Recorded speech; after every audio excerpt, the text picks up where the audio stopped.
They laughed. When I walked into my husband's funeral alone, so I played the last video he ever recorded. The laughter started the moment I walked into my husband's funeral alone. "Look at poor old Sabrina," my stepson Marcus whispered loud enough for half the room to hear. "All alone now, just like she deserves." His wife Linda giggled behind her fake tears, and I watched them exchange a look that said everything. The weak old woman was finally out of their way, and the $180,000 they'd been systematically stealing from my dying husband was now safely theirs forever. If only they knew what was in my purse. Marcus had no idea that his father, my brilliant, methodical husband Henry, had installed a hidden camera in his study after growing suspicious of his son's frequent visits during chemotherapy treatments. He had no idea that every theft, every forged signature, every fake phone call impersonating his dying father had been recorded in crystal clear detail. Most importantly, Marcus had no idea that 3 days before Henry died, my husband had looked directly into that camera and said, "Sabrina, make him pay for everything." As I approached the podium, Marcus leaned back in his front row seat with a satisfied smirk, probably calculating how he'd spend his inheritance. The inheritance he'd already stolen, the money he thought belonged to him now that the stupid old nurse was alone and helpless. I pulled out my tablet, and the room fell silent. "Henry left a final message for all of us," I announced, my voice carrying the authority of 40 years in nursing and 72 years of life experience, especially for his son Marcus. The color drained from Marcus's face as his father's weak but clear voice filled the funeral home. "Marcus has been stealing from me for 18 months. I have documented every crime. The evidence is irrefutable. Sabrina, show them everything." By the time the 10-minute video ended, complete with footage of Marcus practicing Henry's signature and laughing about ripping off the old man, my stepson was no longer smirking. He was running for the exit, but the police were already waiting outside. "Game over, son. The funeral was just beginning, but your life as you knew it was already dead and buried." 2 weeks before Henry's funeral, I'd been organizing his personal effects when I found the hidden camera he'd installed in his study. My husband had been a methodical man, and apparently he'd grown suspicious of Marcus's frequent visits during his illness. The camera's memory card contained hours of footage showing Marcus rifling through Henry's desk, photographing bank statements, and making phone calls where he impersonated his father to financial institutions. Henry's final video message had been recorded on the camera after he'd reviewed all the evidence. "Sabrina," his weak voice had said, "I'm sorry I didn't see this sooner. Marcus has taken everything I meant to leave you. The evidence is all here. Make him pay." He documented every transaction, every forged signature, every fake power of attorney document Marcus had created. The total theft, $180,000 from our joint accounts, plus another $50,000 from Henry's business account. I'd sat in that study for hours, watching my stepson systematically rob his dying father. The most damning footage showed Marcus laughing on the phone with someone saying, "The old man's too sick to notice, and his wife's too trusting to check the books. By the time he's gone, I'll have cleaned out everything." He'd called me a naive old nurse who wouldn't know fraud if it bit her in the face. Marcus had no idea that this naive old nurse had been balancing hospital budgets and catching financial discrepancies for 4 decades.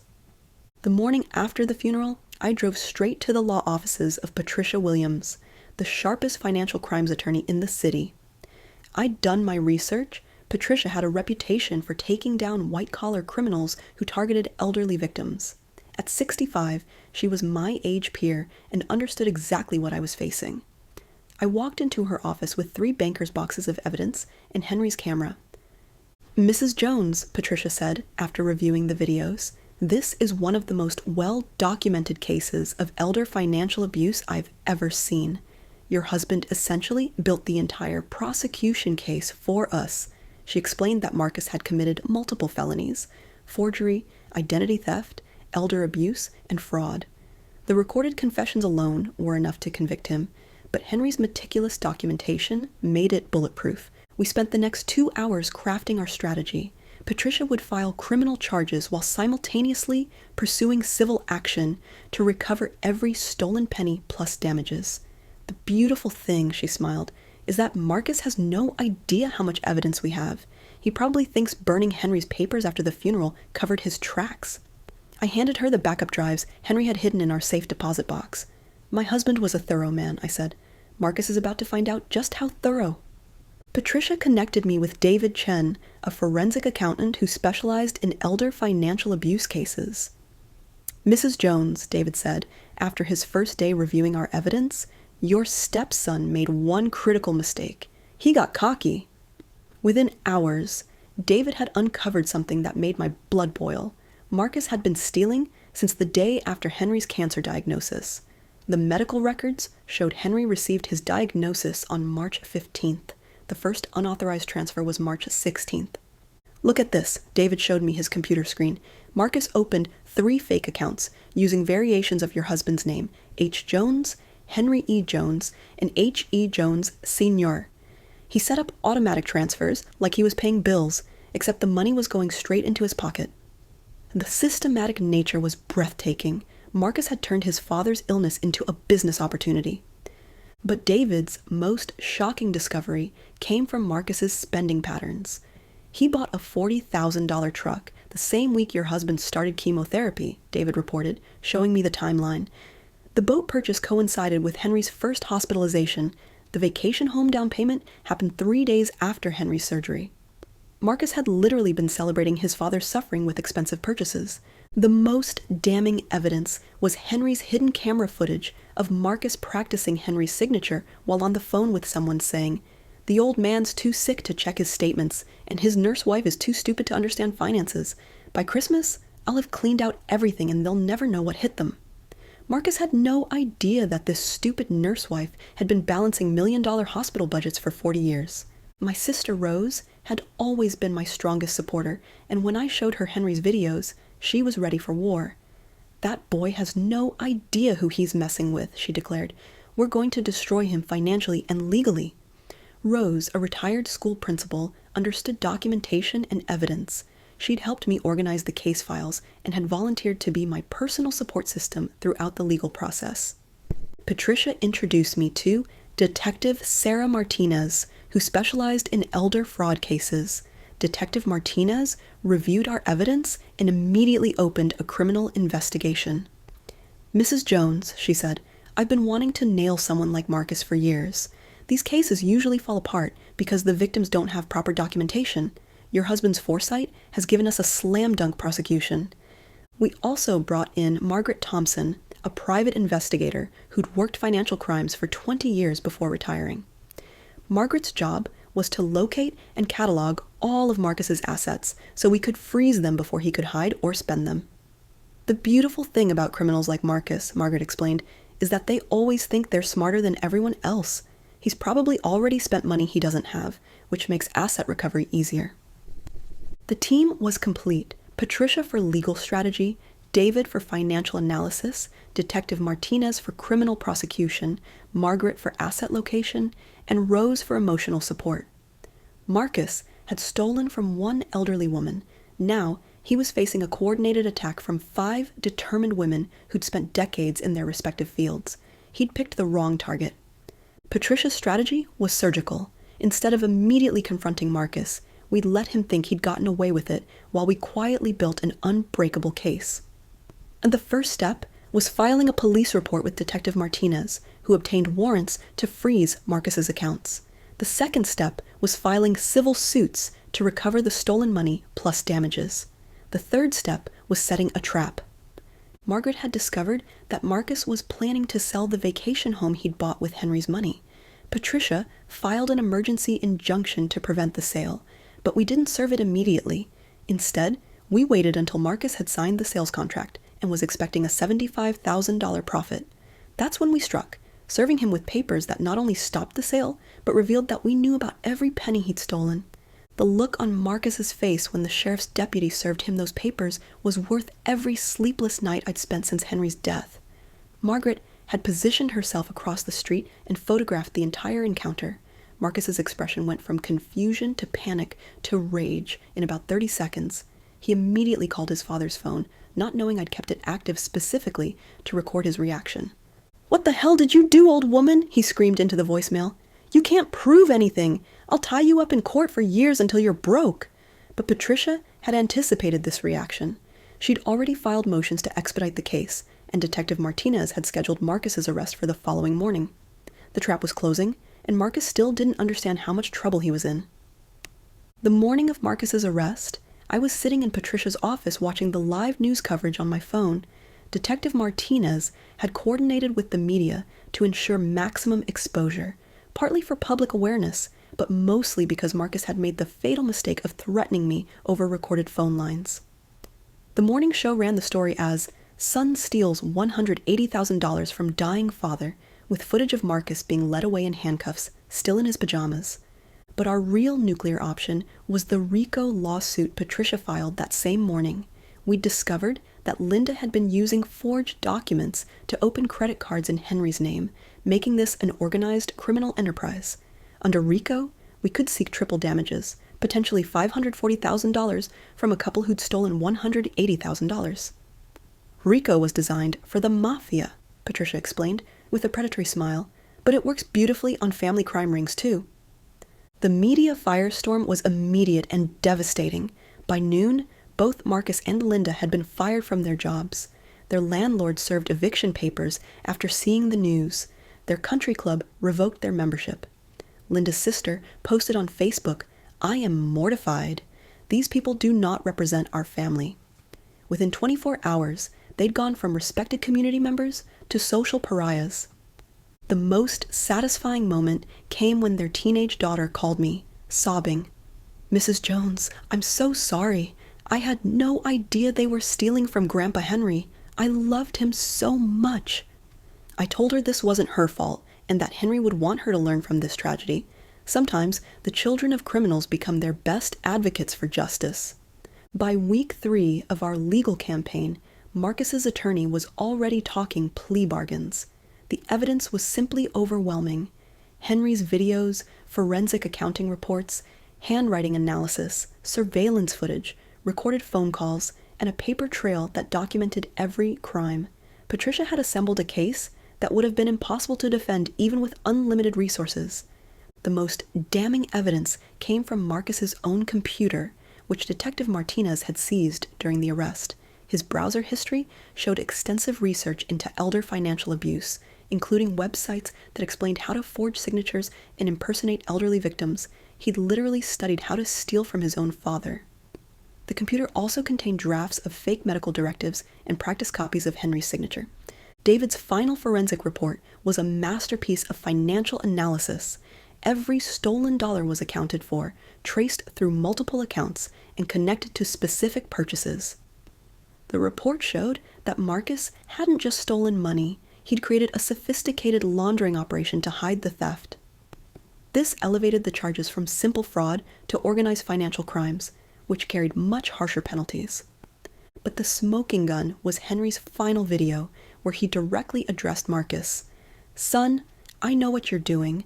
I've documented everything. I hope someday you understand that stealing from your family isn't just theft.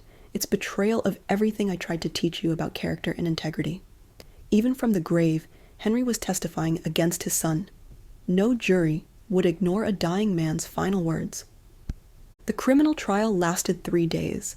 Marcus's defense attorney had advised him to plead guilty, but Marcus's arrogance wouldn't let him admit defeat. He insisted on fighting the charges, which was exactly what Patricia had hoped for. A trial meant public records, media coverage, and a detailed examination of Marcus's crimes that would support our civil case. Detective Martinez testified about the investigation. David explained the financial evidence, and the handwriting expert demonstrated how Marcus had forged his father's signature. But the most powerful moment came when the prosecutor played Henry's final video. The courtroom was silent as a dying man exposed his son's betrayal. Several jurors were visibly emotional, and Marcus's attorney looked like he wanted to disappear. The jury deliberated for less than 2 hours. Guilty on all counts: elder abuse, fraud, forgery, identity theft, and conspiracy. The judge sentenced Marcus to 5 years in prison and ordered full restitution. But the restitution order was largely symbolic. Marcus had spent almost everything he'd stolen, and his assets were mortgaged to the hilt. The real recovery would come through our civil case. Linda had pleaded guilty to conspiracy charges and received probation in exchange for cooperation. Her testimony revealed additional crimes and helped us locate assets that Marcus had tried to hide. She also agreed to testify in our civil case, providing insider information about their operation. Her cooperation was motivated by self-preservation, but it was devastatingly effective against Marcus. With Marcus in prison and Linda cooperating to save her own skin, Margaret began hunting down every penny they'd stolen, and it was like following a treasure map drawn by idiots. The vacation home sale generated $95,000 after paying off Marcus's mortgage. The boat auction brought $35,000. His precious truck sold for $28,000. Watching their luxury lifestyle get chopped up and sold piece by piece was more satisfying than I'd expected. But Margaret's masterstroke came when she discovered Marcus's secret cryptocurrency wallets. This genius had converted $50,000 of Henry's money into Bitcoin, apparently thinking digital currency was untraceable. Wrong again, Marcus. Patricia obtained court orders that froze the accounts faster than Marcus could say blockchain, and the Bitcoin's value had actually increased to $65,000. Marcus had accidentally made us money while trying to hide his theft. The RICO asset seizure was ruthless and comprehensive. We took Linda's jewelry, bought with stolen money, her car, down payment from Henry's account, and even her designer handbags, purchased with forged credit cards. Everything they owned was connected to their crimes, which made everything fair game for seizure. They'd built their entire lifestyle on stolen money, and we systematically dismantled it, piece by piece. The ultimate irony came when we foreclosed on their dream house. Marcus had used $40,000 of Henry's money as a down payment, then made mortgage payments with funds from other fraud schemes. When we forced the sale, we recovered the down payment plus appreciation. Marcus's investment strategy had been stealing from dying relatives to buy real estate. Now he was homeless, and we owned his former home. 6 months after Henry's funeral, Patricia walked into my kitchen with a check for $247,000. Full recovery plus damages, she announced. Marcus and Linda are financially destroyed, and you're better off than you were before they started stealing. The RICO lawsuit had yielded triple damages. The criminal restitution order had forced the sale of their remaining assets, and Linda's cooperation had helped us find money Marcus thought he'd hidden successfully. But money wasn't the only victory. Marcus's criminal conviction would follow him for the rest of his life. He'd lost his job, his house, his reputation, and his freedom.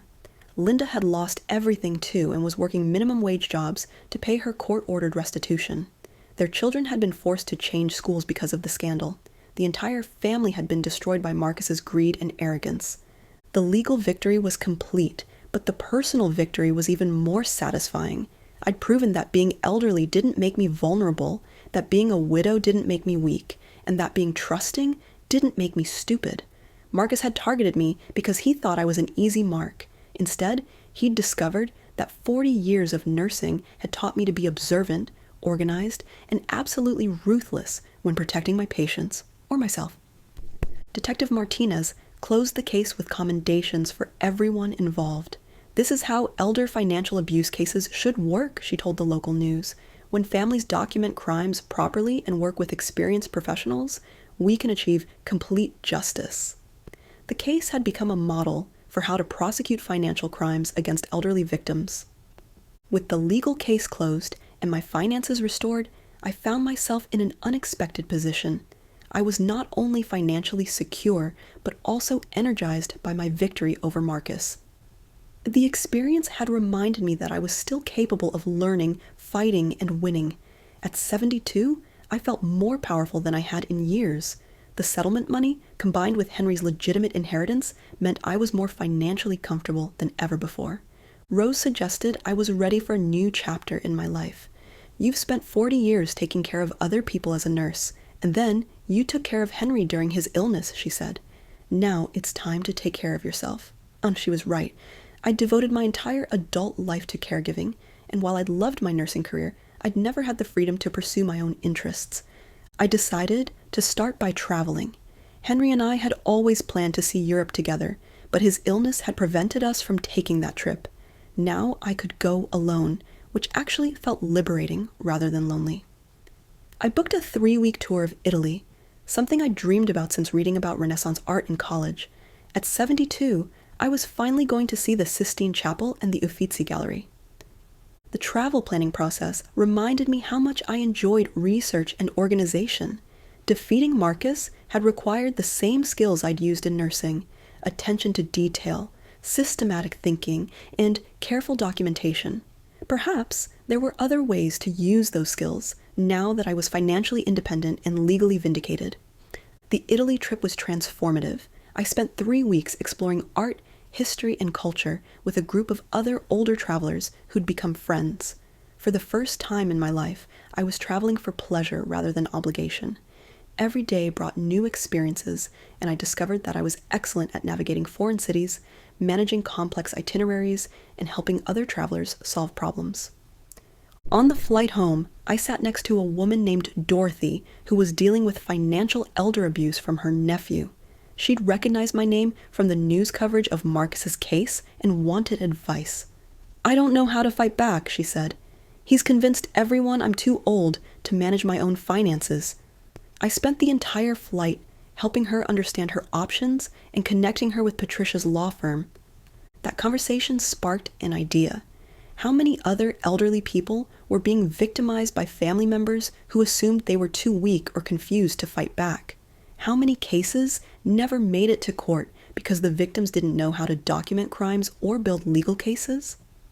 My experience with Marcus had taught me that knowledge and preparation were the keys to justice.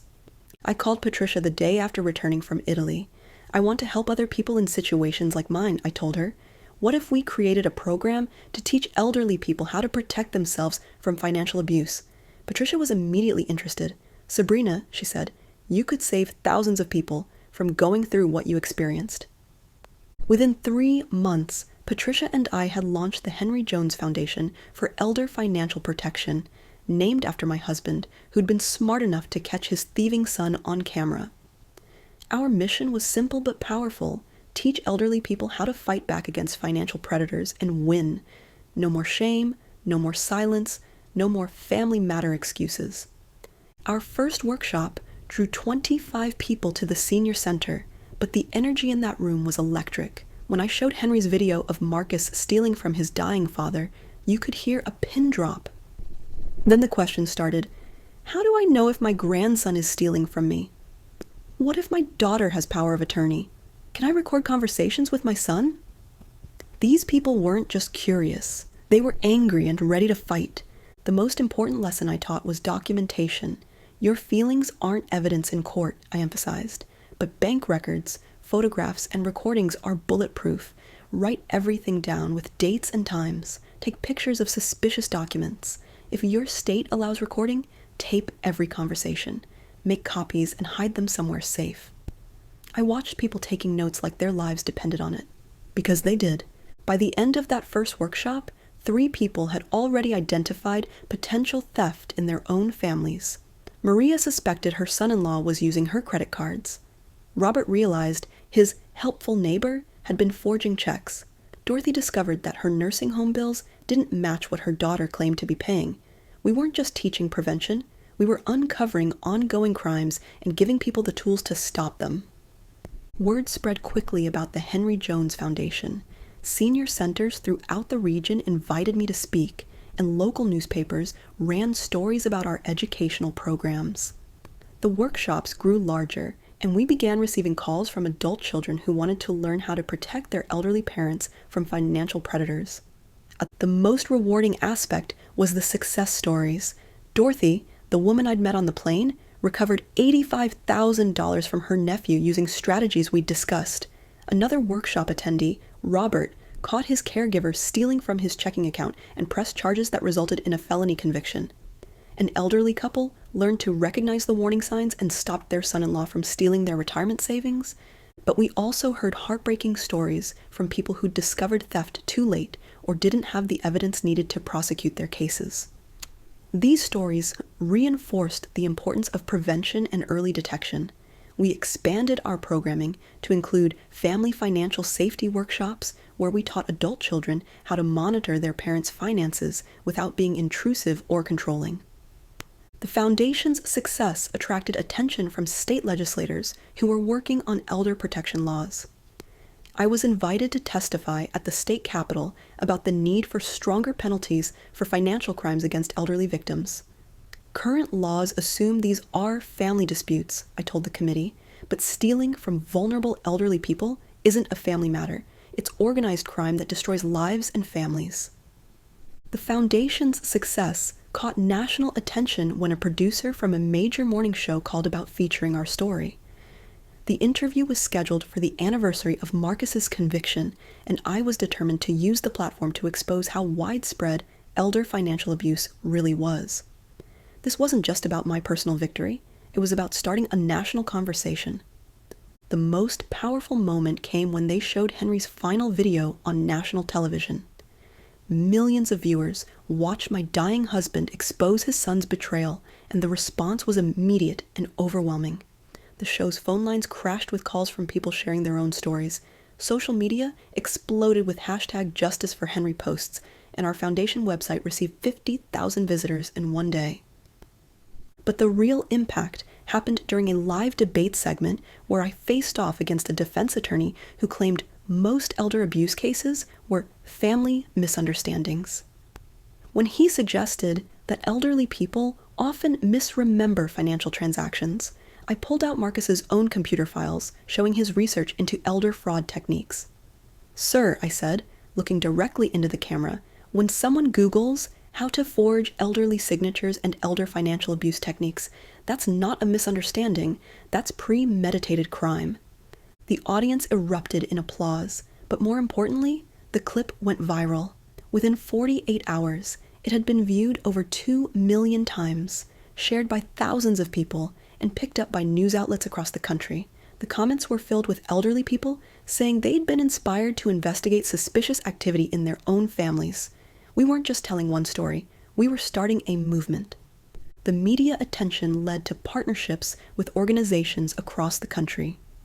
AARP invited us to develop educational materials for their members, and the National Center on Elder Abuse asked us to contribute to their training programs for law enforcement and social workers.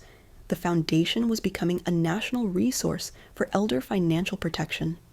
We launched an online training program that allowed us to reach people who couldn't attend in-person workshops.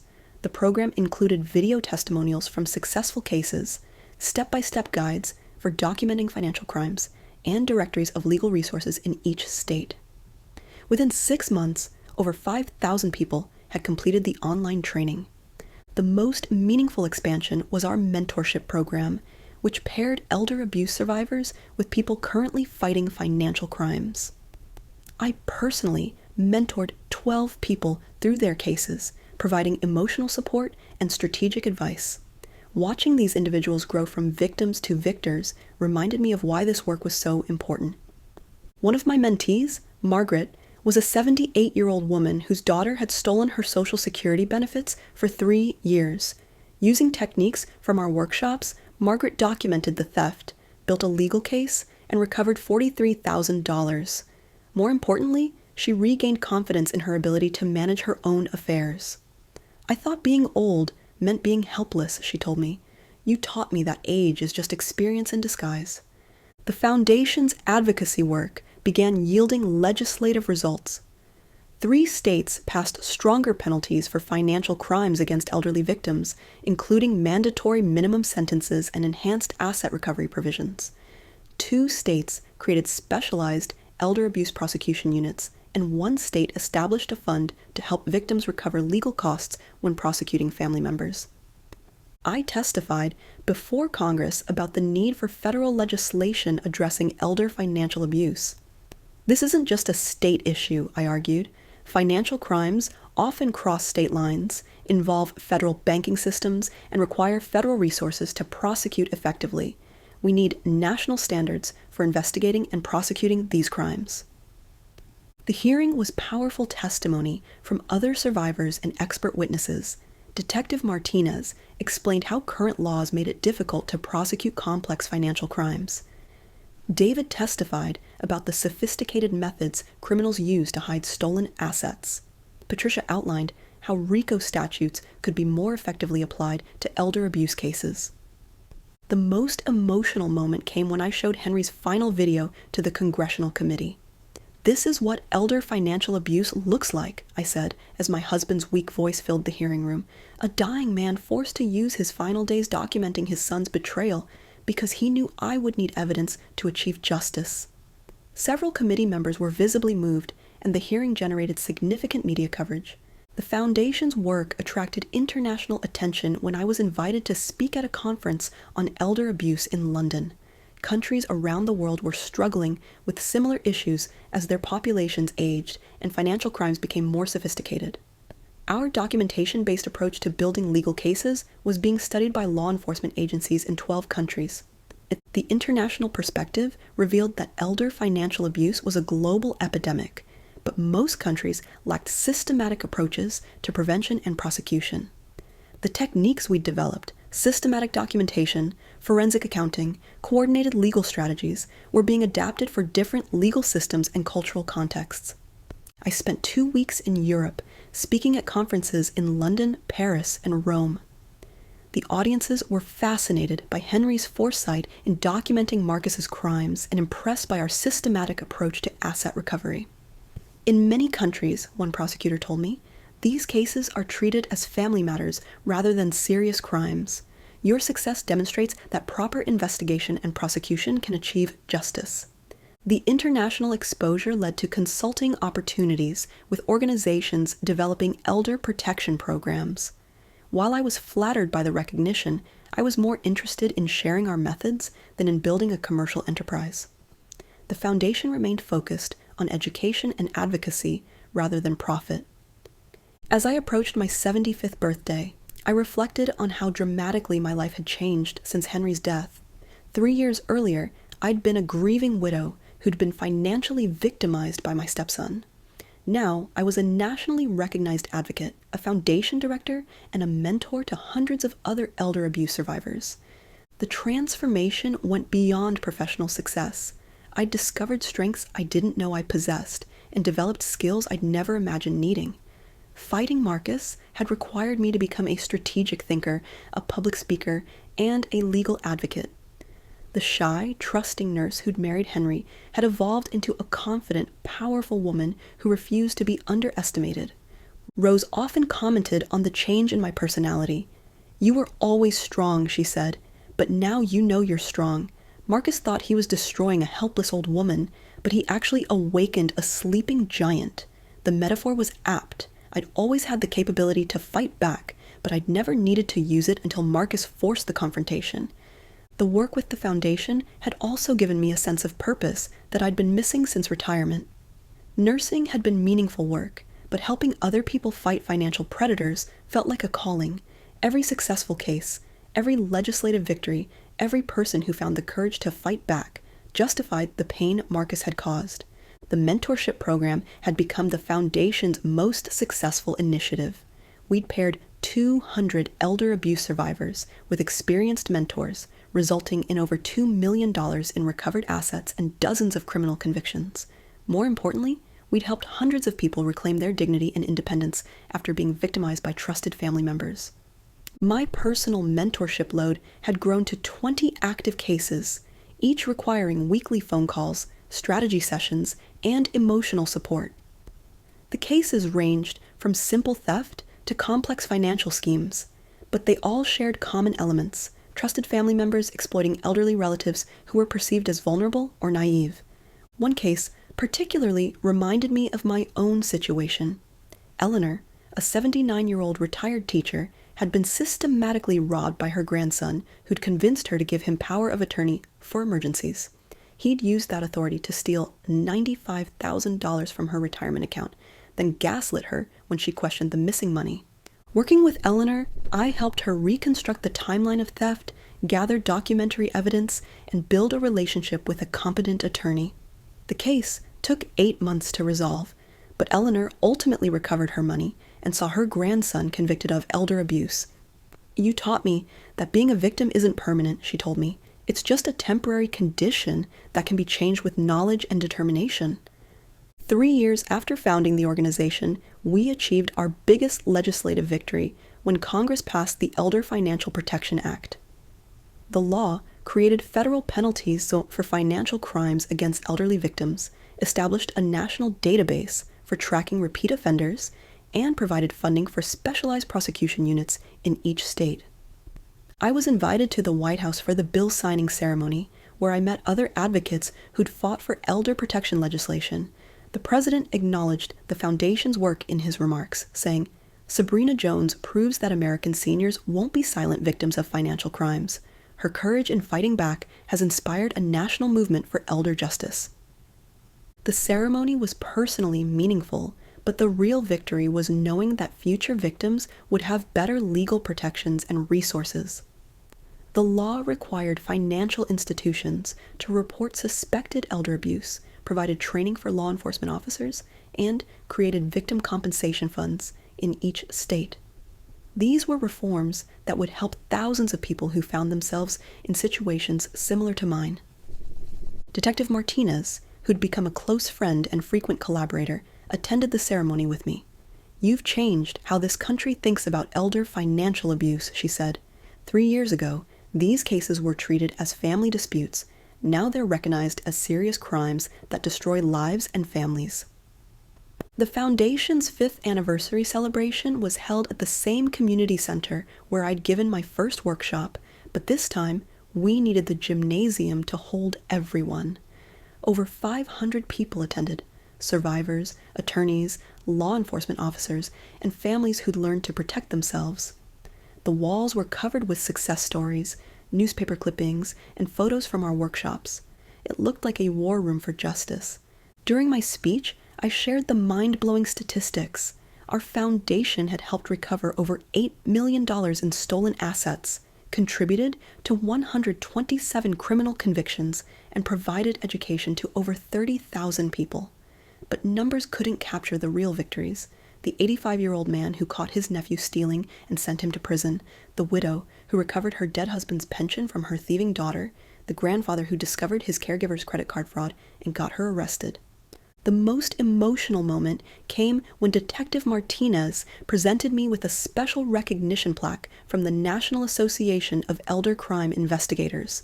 Sabrina Jones didn't just fight back against one criminal, she announced. She declared war on elder financial abuse and won battles across the entire country.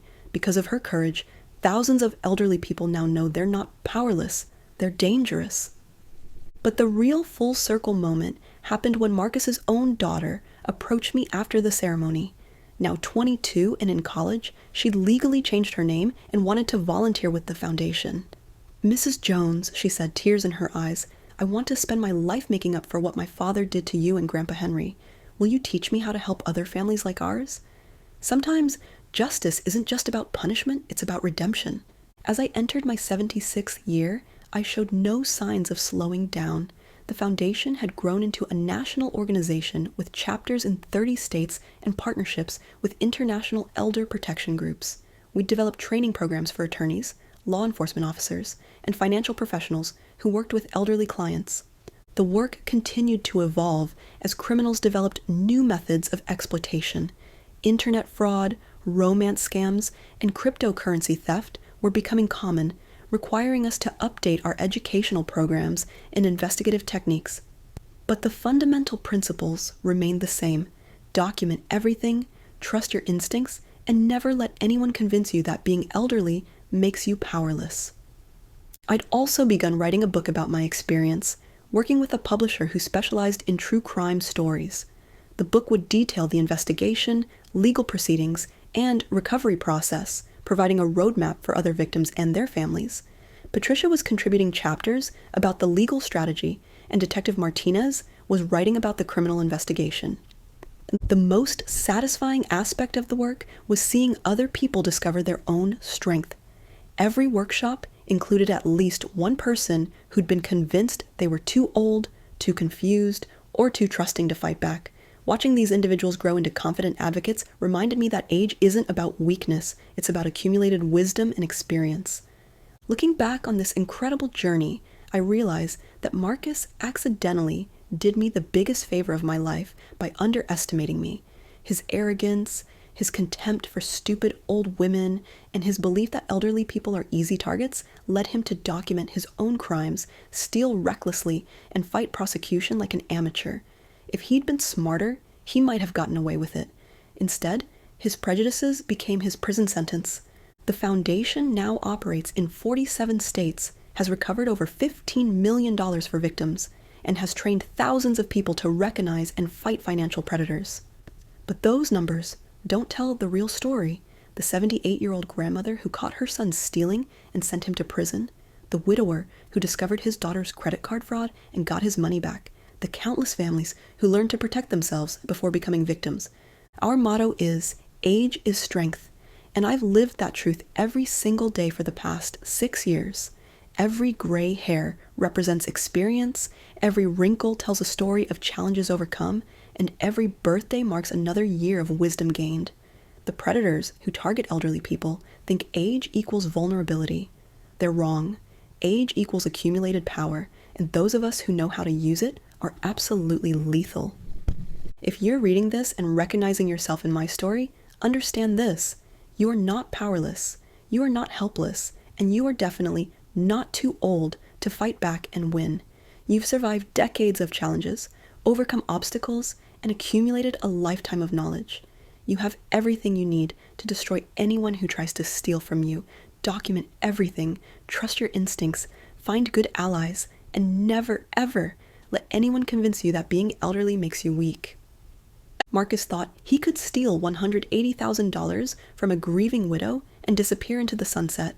Instead, he awakened a sleeping giant who destroyed his life, sent him to prison, and built a national movement that's protected thousands of other potential victims. That's not the story of a vulnerable elderly woman. That's the story of a warrior who refuses to be defeated.